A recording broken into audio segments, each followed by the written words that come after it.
전 세계 학계를 발칵 뒤집은 충격적인 문서 한 장. 캠브리지 대학 교수가 한국에서 그 문서를 발견한 순간 문명의 기원에 대한 통념은 무너졌습니다. 그러나 그것은 한 민족의 시작을 없던 일로 만드는 지시문이었습니다. 1926년 조선 총독부는 무엇을 누구에게서 왜 지우라고 명령했을까요? 지금부터 잊혀진 국가와 조작된 역사를 찾는 충격적인 이야기가 시작됩니다. 그 전에 여러분의 좋아요와 구독은 영상 제작에 큰 도움이 됩니다. 저는 에밀리 카터 케임브리지 대학교에서 동아시아 고문서학을 가르치는 교수입니다. 수년째 한중일 세 나라의 국가 형성 이론을 비교 연구하고 있었습니다. 늘 의문이 있었습니다. 중국은 황제 헌원, 일본은 태양 여신 아마테라스로 시작됩니다. 그런데 한국은 단군이라는 이름 앞에 항상 신화라는 단어가 붙어 있었지요. 베이징 국제고대사 포럼에서의 일입니다. 자금성 근처 화려한 컨퍼런스 홀에서 발표를 마치고 학자들과 차를 마시며 대화를 나누고 있었습니다. 창밖으로는 베이징의 고층 빌딩들이 보였고 시간은 저녁으로 접어들고 있었습니다. 카터 교수님, 한국 고대사에 관한 발표가 인상적이었습니다. 요즘 새로운 발견이 있습니까? 베이징 대학의 왕 교수가 물었습니다.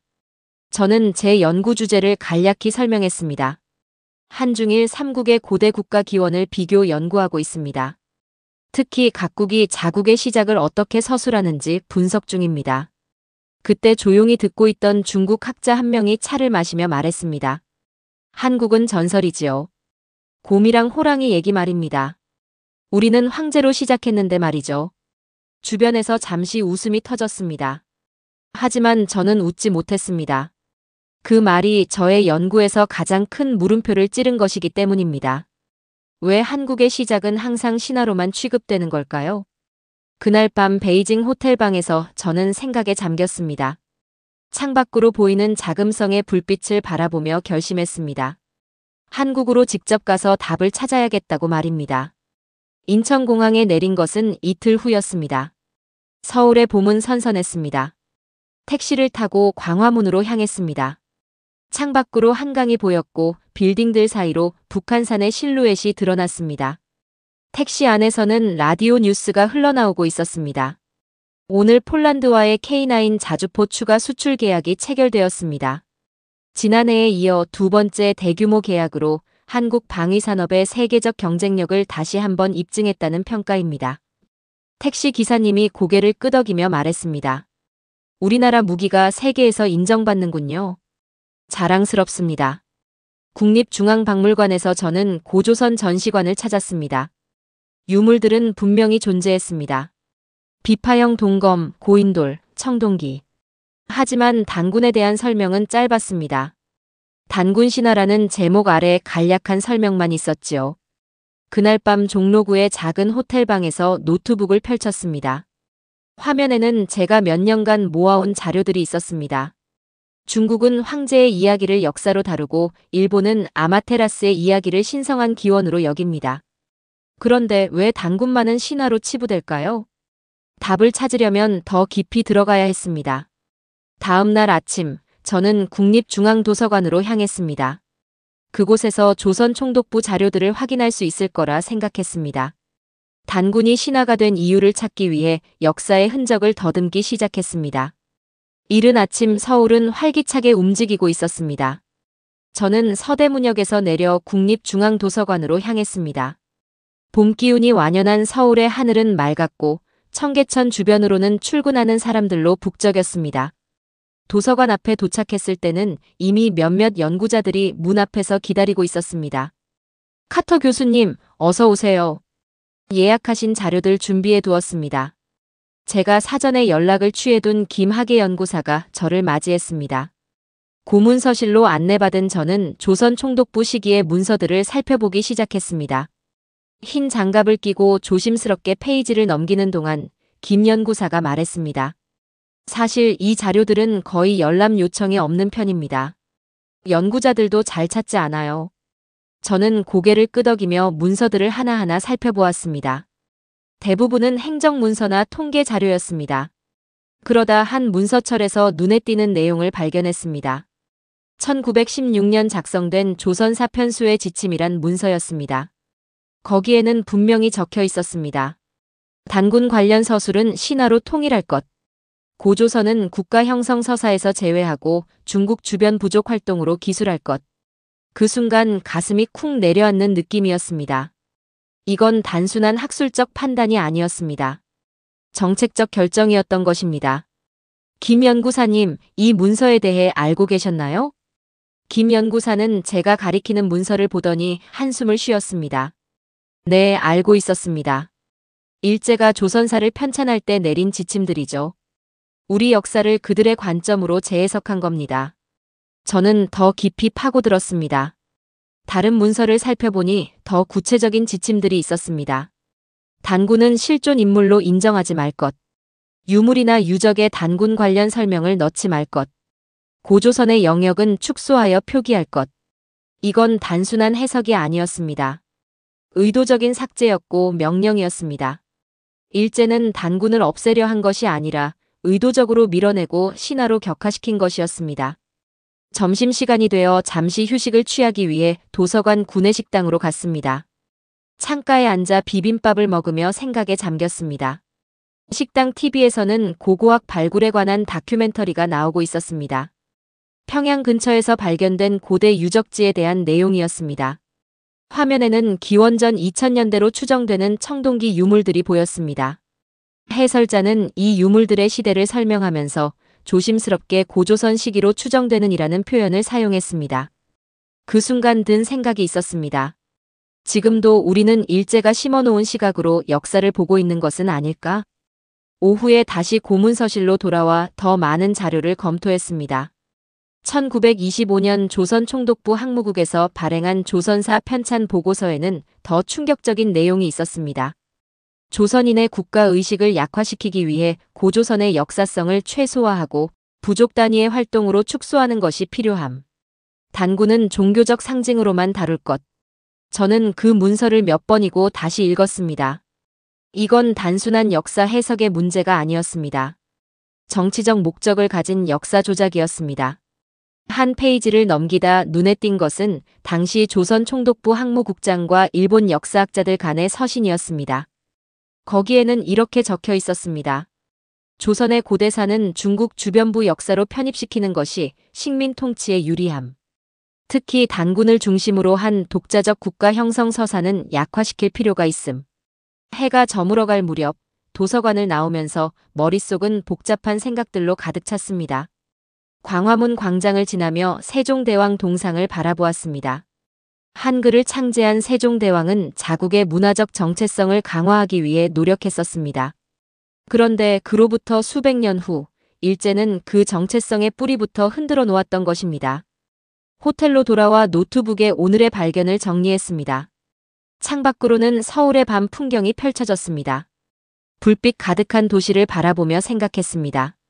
단군이 신하가 된 것은 자연스러운 역사적 해석이 아니라 의도적인 역사 왜곡의 결과였던 것이다. 다음 날 아침, 저는 더 구체적인 증거를 찾기 위해 국립중앙박물관을 다시 찾았습니다. 이번에는 지도를 확인하고 싶었습니다. 단군의 고조선이 지도에서는 어떻게 표현되었는지 알아보기 위해서였습니다. 아침 일찍 국립중앙박물관에 도착했습니다. 박물관은 아직 관람객들로 붐비지 않아 조용했습니다. 용산구의 녹음 사이로 보이는 박물관 건물은 아침 햇살을 받아 고요하게 빛나고 있었습니다. 카터 교수님, 어제 찾으셨던 지도 자료들이 있는 특별 수장고로 안내해드리겠습니다. 제가 어제 면담했던 박 학예사가 저를 맞이했습니다. 그는 저를 박물관 일반인 출입금지 구역으로 안내했습니다. 엘리베이터를 타고 지하로 내려가자 온도와 습도가 철저하게 관리되는 수장고가 나타났습니다. 여기 1920년대부터 40년대까지 조선 총독부에서 제작한 역사 지도들이 있습니다. 요청하셨던 대로 고대 동아시아 관련 지도들만 따로 준비해 두었습니다. 넓은 테이블 위에 펼쳐진 지도들을 하나씩 살펴보기 시작했습니다. 대부분은 일본 중심의 동아시아 지도였습니다. 그중 1924년 발행된 동양사 고대편이라는 제목의 지도에 시선이 멈췄습니다. 지도에는 중국의 춘추전국 시대와 일본의 야요이 시대가 자세히 표시되어 있었습니다. 하지만 한반도 북부와 만주 지역에는 고구려 이전의 표시가 없었습니다. 고조선이 있어야 할 자리에는 아무것도 없었습니다. 이 지도에는 왜 고조선이 표시되어 있지 않나요? 박학예사가 고개를 저었습니다. 그 시기 제작된 대부분의 지도에는 고조선이 독립된 국가로 표시되어 있지 않습니다. 조선 총독부의 역사관이 반영된 결과지요. 다른 지도들도 살펴보았습니다. 1927년 제작된 동아시아 민족 이동도라는 지도에서는 더 놀라운 발견을 했습니다. 한반도 북부와 만주 지역의 몽골계 유목민 활동지라고 표시되어 있었습니다. 이건 완전히 다른 역사를 만들어낸 것 아닌가요? 박학예사는 잠시 침묵했다가 말했습니다. 네, 그렇습니다. 고조선을 국가로 인정하지 않고 그 지역을 단순한 유목민 활동 지역으로 격화시킨 것입니다. 이런 지도들이 교과서에 실려 수십 년간 가르쳐졌습니다. 가슴이 무거웠습니다. 이건 단순한 누락이 아니었습니다. 한 민족의 역사적 정체성을 지도에서 지워버린 것이었습니다. 고조선의 존재 자체를 바꿔버린 것입니다. 혹시 해방 이후에 제작된 지도들도 볼 수 있을까요? 박학예사는 다른 서랍에서 지도들을 꺼내왔습니다. 1960년대와 70년대 제작된 한국의 역사 지도들이었습니다. 놀랍게도 여전히 많은 지도에서 고조선은 명확하게 표시되어 있지 않았습니다. 왜 해방 이후에도 이런 식으로 표현된 걸까요? 일제의 역사관이 해방 이후에도 학계에 많은 영향을 미쳤습니다. 식민사학의 영향이 완전히 청산되지 않은 거죠. 최근에야 고조선의 역사성을 인정하는 방향으로 변화하고 있습니다. 점심시간이 되어 잠시 박물관 카페로 자리를 옮겼습니다. 창밖으로 보이는 남산의 전경을 바라보며 생각에 잠겼습니다. 테이블 옆자리에서는 어떤 대학생들이 역사 과제에 대해 이야기하고 있었습니다. 한국사 발표 준비는 어떻게 돼가? 고대사는 자료가 너무 없어서 어렵다. 특히 고조선 부분은 그냥 신화라고 하면 되잖아. 그 대화를 듣고 있자니 더욱 마음이 무거워졌습니다. 일제의 역사 왜곡은 지금까지도 영향을 미치고 있었습니다. 오후에 다시 수장고로 돌아와 더 많은 자료를 살펴보았습니다. 1932년 제작된 동아시아 문화권 지도라는 것이 있었습니다. 거기에는 중국 문화권, 일본 문화권이 표시되어 있었고 한반도는 중국 문화 영향권으로 분류되어 있었습니다. 이것도 의도적인 왜곡이군요. 박학예사가 고개를 끄덕였습니다. 한국만의 독자적인 문화권을 인정하지 않으려는 의도가 보입니다. 이것도 식민 지배를 정당화하기 위한 수단이었죠. 그러다 한 지도에서 특이한 점을 발견했습니다. 1940년 제작된 지도인데 연필로 작게 메모가 적혀 있었습니다. 한글로 단군 조선의 영역이라고 쓰여 있었고 연필로 희미하게 경계선이 그려져 있었습니다. 이건 무엇인가요? 아마도 해방 이후 누군가가 작성한 메모인 것 같습니다. 역사적 사실을 되찾으려는 노력의 흔적이겠지요. 저는 그 지도를 자세히 살펴보았습니다. 누군가의 작은 저항이 그 지도에 남아 있었습니다.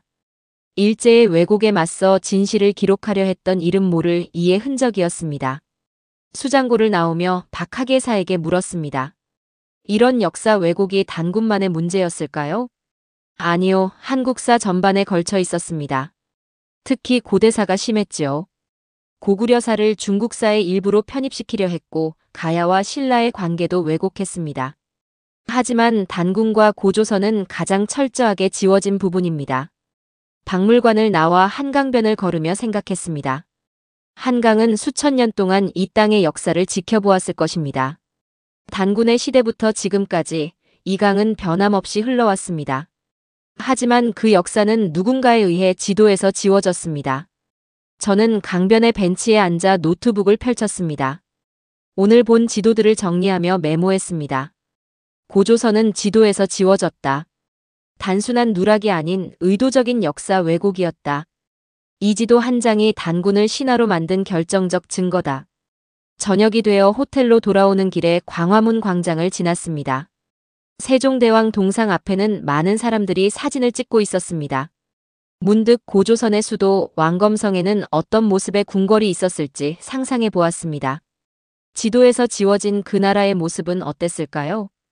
다음 날 저는 단군이 실제 역사 속에서 어떻게 다루어졌는지 더 알아보기로 했습니다. 단군이 정말 신화적 존재였다면 후대의 역사 기록에서는 어떻게 나타날까요? 그 답을 찾기 위해 저는 고려시대와 조선시대의 기록들을 살펴보기로 했습니다. 아침 햇살이 서울 덕수궁의 돌담길을 비추고 있었습니다. 저는 고궁박물관으로 향했습니다. 오늘은 고려시대와 조선시대의 기록들을 살펴볼 예정이었습니다. 만약 단군이 단순한 신화적 존재였다면 역사 속에서 어떻게 다루어졌을까요? 카터 교수님, 예약하신 자료들을 준비해 두었습니다. 이쪽으로 오세요. 고궁박물관의 이 연구사가 저를 맞이했습니다. 그는 저를 특별 열람실로 안내했습니다. 테이블 위에는 여러 고문서의 영인본과 디지털 자료들이 준비되어 있었습니다. 오늘은 어떤 자료들을 중점적으로 살펴보실 건가요? 단군에 관한 역사적 기록들이요. 특히 고려와 조선시대의 단군이 어떻게 인식되었는지 알고 싶습니다. 이 연구사는 고개를 끄덕이며 설명을 시작했습니다. 우선 고려시대 자료부터 보시죠. 고려사 제사지에 따르면 고려 태조왕건은 단군에게 국가제사를 지냈습니다. 그는 고려사 영인본을 펼쳐 보였습니다. 거기에는 분명히 기록되어 있었습니다. 태조 원년 평양에 단군 사당을 세우고 봄과 가을에 제사를 지냈다. 저는 놀라움을 감출 수 없었습니다.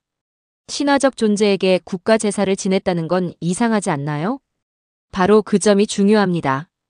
고려 왕조는 단군을 신화가 아닌 실존했던 시조로 여겼습니다. 국가의 정체성을 확립하는 중요한 상징이었지요. 다음으로 그는 조선왕 조실록을 보여주었습니다. 세종실록에는 이런 기록이 있었습니다.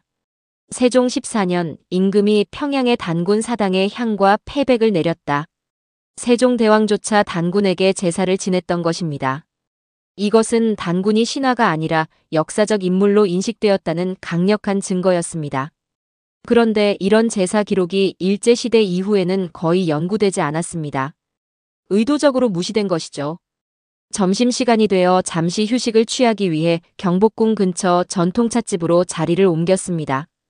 창밖으로 보이는 고궁의 모습을 바라보며 생각에 잠겼습니다. 차를 마시는 동안 근처 테이블에서 역사학과 교수로 보이는 분이 학생들과 대화하는 소리가 들렸습니다. 삼국유사에 기록된 단군 이야기는 단순한 건국 신화가 아닙니다. 일현 스님은 역사서를 쓰려 했던 것입니다. 그 말을 듣자 저는 귀를 기울였습니다. 교수는 계속해서 설명했습니다. 고려 말에 쓰여진 제왕운기에도 단군 관련 기록이 있습니다. 이규보가 쓴 동명왕편에도 고조선의 역사가 언급됩니다. 이런 기록들은 모두 단군을 실존 인물로 인식했다는 증거입니다. 오후에 다시 고궁박물관으로 돌아와 더 많은 자료를 살펴보았습니다. 이 연구사는 조선 후기 실학자들의 저서도 보여주었습니다. 한치윤의 해동역사에도 단군 관련 기록이 있고 정약용의 저서에서도 단군 조선에 대한 언급이 있습니다. 이들은 모두 실증적 학문을 추구한 학자들이었죠. 저는 특히 정약용의 기록에 주목했습니다. 그는 비판적 사고로 유명한 실학자였는데도 단군의 역사성을 의심하지 않았습니다. 왜 일제는 이런 기록들을 무시했을까요? 식민 지배를 정당화하기 위해서였겠지요. 조선이 오랜 역사와 전통을 가진 독자적 국가였다는 사실은 그들의 지배 논리에 맞지 않았으니까요. 오후 늦게 저는 강원도 태백시의 단군 성전 관련 자료를 살펴보았습니다. 태백산 정상 근처에 있는 이 제사 장소는 수백 년 동안 단군에게 제사를 지내던 곳이었습니다. 이곳에서는 조선시대 내내 제사가 이어졌고 일제 강점기에도 비밀리에 제사가 계속되었다고 합니다. 자료를 더 살펴보니 단군에 대한 제사는 평양뿐만 아니라 한반도 여러 지역에서 이루어졌다는 기록도 있었습니다. 강화도, 구월산, 묘향산 등 다양한 곳에서 단군을 기리는 의식이 있었습니다. 신화적 존재가 이렇게 광범위하게 숭배되는 경우는 드뭅니다. 이것은 단군이 실제 역사적 인물이었음을 보여주는 또 다른 증거입니다. 저녁이 되어 박물관을 나오며 이 연구사에게 마지막 질문을 던졌습니다. 일제가 역사를 왜곡한 이후 단군에 대한 인식은 어떻게 변했나요? 해방 직후에는 단군의 역사성을 회복하려는 노력이 있었습니다. 단기를 사용하기도 했죠. 하지만 식민사학의 영향이 완전히 사라지지 않아 여전히 많은 사람들이 단군을 신화로만 인식하고 있습니다. 서울 시내를 걸으며 오늘 본 자료들을 정리했습니다. 광화문 광장을 지나며 생각했습니다. 이 땅의 사람들은 수천 년 동안 단군을 기억하고 제사를 지내왔습니다. 그것은 단순한 신화가 아니라 역사적 기억이었던 것입니다. 호텔로 돌아와 노트북을 펼쳐 오늘의 발견을 정리했습니다. 창밖으로 보이는 서울의 밤 풍경은 현대적이었지만 이 도시의 지층 아래에는 단군으로부터 이어져 온 오랜 역사가 숨쉬고 있었습니다. 단군은 신화가 아니었다. 그는 역사 속에서 실제로 존경받던 인물이었다. 고려와 조선의 왕들은 그에게 국가 제사를 지냈고 민간에서도 그를 기억하고 있었다. 다음 날 저는 고고학적 증거를 찾아보기로 했습니다. 만약 단군의 고조선이 실존했다면 그에 걸맞은 문명의 흔적이 있어야 할 것입니다. 저는 강화도로 향했습니다. 수천 년 전 고인돌이 남아있는 그곳에서 고조선의 흔적을 찾아보기 위해서였습니다. 이른 아침, 저는 인천에서 강화도로 향하는 배에 올랐습니다. 강화도는 한강과 서해가 만나는 지점에 위치한 섬으로 고대부터 전략적 요충지였습니다. 맑은 하늘 아래 강화도의 푸른 산들이 점점 가까워지고 있었습니다. 강화도는 구석기 시대부터 사람이 살았던 곳입니다. 특히 고인돌이 세계적으로 유명하지요. 배에서 만난 문화해설사 박 선생님의 설명이었습니다.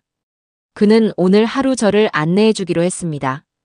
고인돌이 왜 중요한가요? 고인돌은 청동기 시대의 대표적인 무덤 양식입니다. 특히 강화도의 고인돌은 세계 최대 규모인데 이런 거대 구조물을 만들려면 발달된 사회 조직이 있어야 합니다. 단순한 부족 수준이 아니라 국가 체제가 있었다는 증거지요. 배에서 내려 강화읍으로 향했습니다. 그곳에서 차를 타고 강화 고인돌 공원으로 이동했습니다. 푸른 잔디 위에 거대한 돌들이 놓여 있었습니다. 강화도에만 160여 기의 고인돌이 있고 한반도 전체에는 3만 기가 넘게 발견되었습니다. 세계 고인돌의 절반이 한반도에 있다고 보시면 됩니다. 저는 놀라움을 감출 수 없었습니다. 세계 최대 규모의 고인돌이 이곳에 있다는 것은 이 지역이 고대 문명의 중심지였음을 보여주는 강력한 증거였습니다. 이 고인돌들은 언제 만들어진 건가요? 대략 기원전 2000년에서 1000년 사이입니다. 단군 조선 시기와 겹치지요. 그 말을 듣자 가슴이 뛰었습니다. 바로 이것이었습니다. 신화가 아닌 문명의 증거였습니다. 이런 대규모 고인돌을 만들려면 어떤 사회 조직이 필요했을까요? 최소한 수백 명의 인력과 지휘 체계, 그리고 석재를 운반할 기술이 있어야 합니다. 당시로서는 상당히 발달된 국가 체제가 있었다고 볼 수 있지요. 박 선생님과 함께 고인돌을 자세히 살펴보았습니다. 어떤 것은 무게가 80톤에 달했습니다. 이런 거대한 돌을 옮기고 세우려면 고도의 조직력과 기술이 필요했을 것입니다. 점심을 먹은 후 우리는 강화 역사박물관으로 향했습니다. 그곳에는 강화도에서 발굴된 다양한 청동기 유물들이 전시되어 있었습니다. 이 비파형 동검들을 보세요. 만주와 한반도 북부 지역에서 주로 발견되는 유물입니다. 고조선의 대표적인 유물이라고 할 수 있지요. 비파형 동검은 독특한 형태로 중국의 청동기와는 확연히 다른 스타일이었습니다. 이것은 고조선이 독자적인 청동기 문화를 발전시켰다는 증거였습니다. 그런데 왜 이런 유물들이 고조선의 증거로 널리 알려지지 않았을까요? 일제강점기에 이런 유물들은 북방 유목민의 유물 정도로만 해석되었습니다. 고조선이라는 국가와 연결시키지 않았지요. 그 영향이 아직도 남아있어요. 오후에는 강화도의 돌문화관으로 이동했습니다. 그곳에는 고대 암각화와 제단 유적이 복원되어 있었습니다. 이 제단은 천재를 지내던 곳으로 추정됩니다. 단군 신화에 나오는 환웅이 천재를 지냈다는 이야기와 연결되지요. 신화 속 이야기가 실제 유적과 연결되는 순간이었습니다. 저는 점점 더 확신이 들었습니다. 단군은 신화가 아니라 역사였습니다. 저녁이 되어 강화읍내로 돌아왔습니다. 식사를 하면서 박 선생님에게 더 물었습니다. 고조선 유물은 다른 지역에서도 발견되나요? 네, 특히 요하 유역의 홍산문화 유적지에서 많이 발견됩니다. 그곳에서는 기원전 3500년경의 고도로 발달된 문명 흔적이 나왔습니다. 옥으로 만든 용, 곰, 호랑이 조각상들이 있지요. 홍산문화. 저는 그 이름을 기억해 두었습니다. 다음 목적지로 삼아야겠다고 생각했습니다. 흥미로운 것은 홍산문화에서 발견된 조각상 중에 곰과 호랑이 모양이 있다는 겁니다.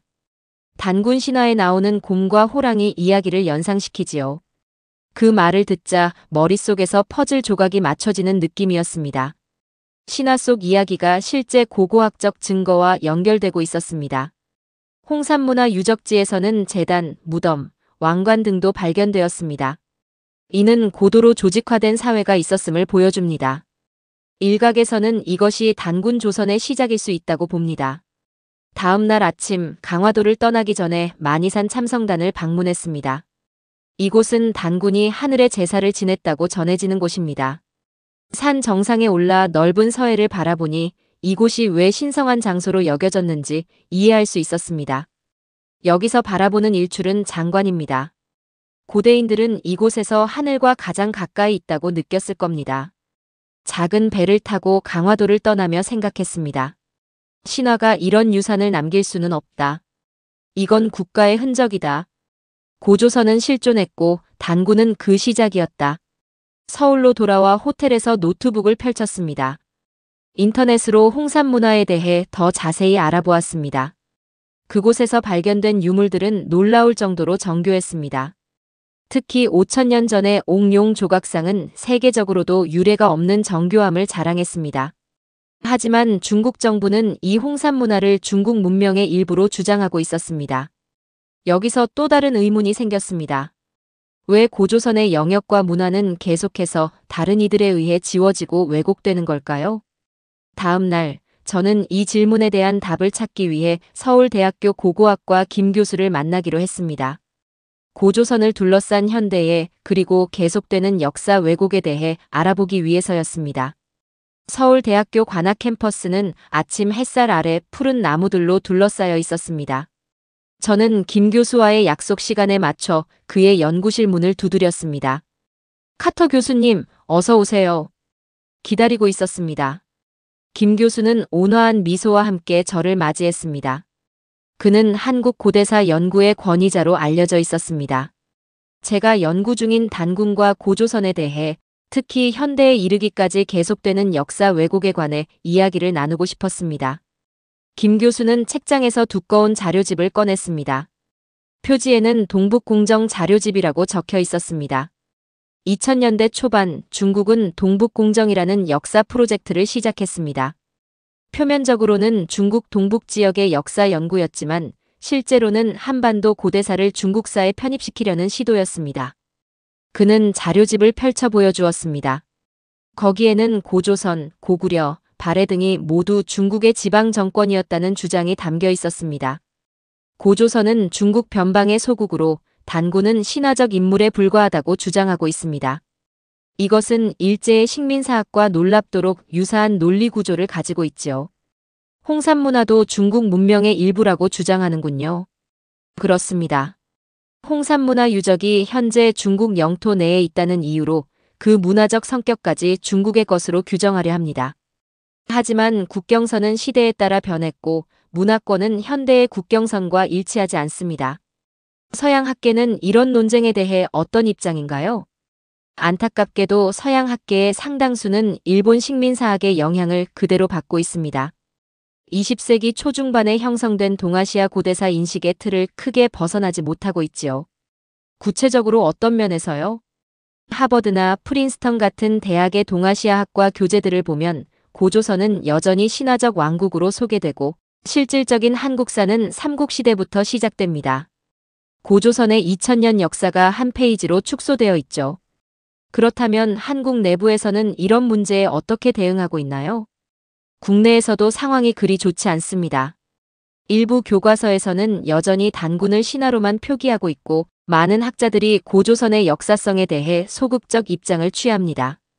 일제 식민사학의 잔재가 완전히 청산되지 않은 거지요. 오후에 우리는 서울대 박물관으로 이동했습니다. 그곳에는 청동기 시대 유물들이 전시되어 있었습니다. 이 비파형 동검과 고인돌 문화는 분명 독자적인 문명의 증거입니다. 하지만 여전히 많은 학자들은 이것을 중국 문명의 변방 문화로 해석하려 합니다. 더 심각한 문제는 일반 대중의 인식입니다. 많은 한국인들조차 자신들의 역사가 삼국시대부터 시작된다고 생각합니다. 고조선의 2000년 역사는 그저 희미한 전설처럼 인식되고 있지요. 이런 상황에서 역사 인식을 바로잡기 위해 어떤 노력이 필요할까요? 김 교수는 잠시 생각하더니 말했습니다. 우선 일제 식민사학의 잔재를 청산해야 합니다. 그리고 중국의 역사 왜곡에 학문적으로 대응할 수 있는 체계적인 연구가 필요합니다. 무엇보다 중요한 건 우리 스스로 고조선과 단군에 대한 올바른 인식을 가지는 것입니다. 누군가는 지웠고 누군가는 빼앗았고 누군가는 침묵했습니다. 그리고 우리는 그걸 믿게 됐습니다. 김 교수의 이 말이 가슴에 깊이 와닿았습니다. 역사의 왜곡은 단순한 사실 관계의 문제가 아니라 한민족의 정체성과 직결된 문제였습니다. 호텔로 돌아오는 길에 광화문을 지났습니다. 세종대왕 동상 앞에서 잠시 멈춰 서서 생각했습니다. 세종대왕은 한글을 창제하여 민족의 정체성을 지켰습니다. 지금 필요한 것은 역사적 정체성을 회복하는 일이었습니다. 호텔방에 돌아와 노트북을 펼쳤습니다. 오늘 김 교수에게 들은 이야기들을 정리하며 생각했습니다. 이제 저는 단순한 관찰자가 아니었습니다. 역사적 진실을 찾아가는 여정의 한 부분이 되어가고 있었습니다. 단군은 신화가 아니라 신화로 덮인 진실이었다. 그리고 그 진실을 밝히는 것은 단순한 학문적 호기심을 넘어서는 일이다. 다음 날, 저는 제가 수집한 모든 증거와 자료들을 바탕으로 결론을 정리하기로 했습니다. 과학자로서, 역사학자로서, 그리고 인간으로서 제가 발견한 진실을 세상에 알려야 한다고 느꼈습니다. 서울의 마지막 아침이었습니다. 창밖으로 보이는 남산타워는 아침 안개에 쌓여 있었습니다. 오늘 저는 한국을 떠나 영국으로 돌아갑니다. 하지만 제 마음속에는 이번 여정에서 발견한 진실이 단단히 새겨져 있었습니다. 노트북을 열어 지난 일주일간의 조사 결과를 정리했습니다. 조선 총독부의 문서, 지도에서 지워진 고조선, 제사의 기록들, 그리고 유물과 유적의 증거들. 이 모든 것이 하나의 결론을 가리키고 있었습니다. 단군은 신화가 아니었다. 저는 학자입니다. 증거와 논리를 따르는 것이 제 직업의 본분입니다. 그리고 모든 증거는 단군이 실존 인물이었음을 가리키고 있었습니다. 다만 그 사실이 신화라는 이름으로 덮여왔을 뿐입니다. 호텔 로비에서 마지막으로 만난 김학의 연구사가 물었습니다. 연구 결과는 어떻게 활용하실 계획인가요? 케임브리지로 돌아가 논문을 쓸 예정입니다. 그리고 국제학술지에 게재하려고 합니다. 세계 학계가 단군과 고조선에 대한 인식을 바꿔야 한다고 생각합니다. 쉽지 않을 텐데요. 오랫동안 굳어진 인식을 바꾸는 일이니까요. 알고 있습니다. 하지만 저는 그저 목격자일 뿐입니다. 제가 본 증거들을 있는 그대로 보고할 뿐이지요. 인천공항으로 향하는 길에 차창 밖으로 한강이 보였습니다. 이 강은 단군의 시대부터 흘러왔을 것입니다. 변함없이 흐르는 강물처럼 진실도 결국은 그 길을 찾아가기 마련입니다. 이건 단군 한 사람의 문제가 아닙니다. 민족이 자기 시작을 되찾는 싸움입니다. 이 말을 마지막으로 저는 비행기에 올랐습니다. 창밖으로 멀어지는 한국 땅을 바라보며 생각했습니다. 이번 여정은 끝났지만 진실을 찾는 여정은 이제 시작일지도 모릅니다. 케임브리지로 돌아온 지 한 달이 지났습니다. 연구실 창밖으로 보이는 캠퍼스는 초여름의 싱그러움으로 가득했습니다. 저는 한국에서 가져온 자료들을 바탕으로 논문을 완성했습니다. 단군 신화 너머의 역사적 진실. 논문이 국제역사학 저널에 게재되자 여러 반응이 쏟아졌습니다. 지지와 비판이 공존했지만 무엇보다 중요한 것은 이 주제에 대한 학술적 논의가 시작되었다는 점이었습니다. 영국 BBC에서 인터뷰 요청이 왔고 저는 단군과 고조선의 역사적 실체에 대해 설명했습니다. 사회자는 놀라움을 감추지 못했습니다. 그렇다면 한국의 역사는 지금까지 알려진 것보다 훨씬 오래된 것인가요? 그렇습니다. 고조선은 최소 2000년 이상 지속된 국가였습니다. 중국의 하나라, 상나라와 동시대에 존재했던 독자적인 문명이었지요. 한국에서도 연락이 왔습니다. 서울대학교에서 강연 요청이 들어온 것입니다. 저는 다시 한국을 방문하여 제 연구 결과를 발표했습니다. 강연장은 학생들과 연구자들로 가득 찼습니다. 질의응답 시간에 한 학생이 질문했습니다. 교수님의 연구가 서양학계에서 인정받기 힘들지 않을까요? 기존의 시각을 바꾸는 일이니까요. 물론 쉽지 않을 겁니다. 하지만 과학은 증거를 따르는 학문입니다. 충분한 증거가 쌓이면 패러다임은 변하기 마련이지요. 강연 후 한국의 젊은 역사학자 박 교수가 저에게 다가왔습니다. 카터 교수님, 단군을 역사로 되살린다는 건 이 나라의 정체성을 되찾는 일입니다. 지금이라도 늦지 않았습니다. 그의 열정 어린 눈빛에서 저는 희망을 보았습니다. 한국의 젊은 학자들이 자국의 역사를 새롭게 바라보기 시작한 것입니다. 인천공항에서 다시 영국으로 돌아가는 비행기를 기다리며 생각했습니다. 이번 여정을 통해 저는 중요한 것을 배웠습니다. 단군은 신화가 아니었다. 신화로 만든 진짜였다.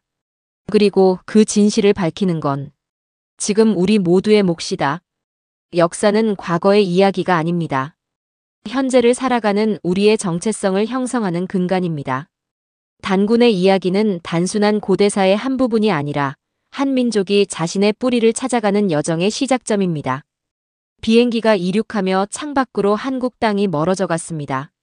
하지만 제 마음속에는 이 여정에서 발견한 진실이 선명하게 남아 있었습니다. 그리고 이제 그 진실은 더 많은 사람들에게 알려질 것입니다. 일제강점기의 조직적인 역사 왜곡, 조선 총독부의 문서에서 발견된 단군을 신화로 통일하라는 지시, 역사 지도에서 지워진 고조선의 영토, 그리고 수천 년간 이어져 온 제사의 기록들은 모두 하나의 진실을 가리키고 있었습니다. 우리의 뿌리는 생각보다 깊고 단단했습니다. 강화도의 거대 고인돌과 비파형 동검으로 대표되는 독자적 청동기. 문화는 고조선이 단순한 부족국가가 아닌 고도로 발달된 문명이었음을 증명했습니다. 이제 역사의 진실을 회복하는 일은 학자들만의 과제가 아닙니다.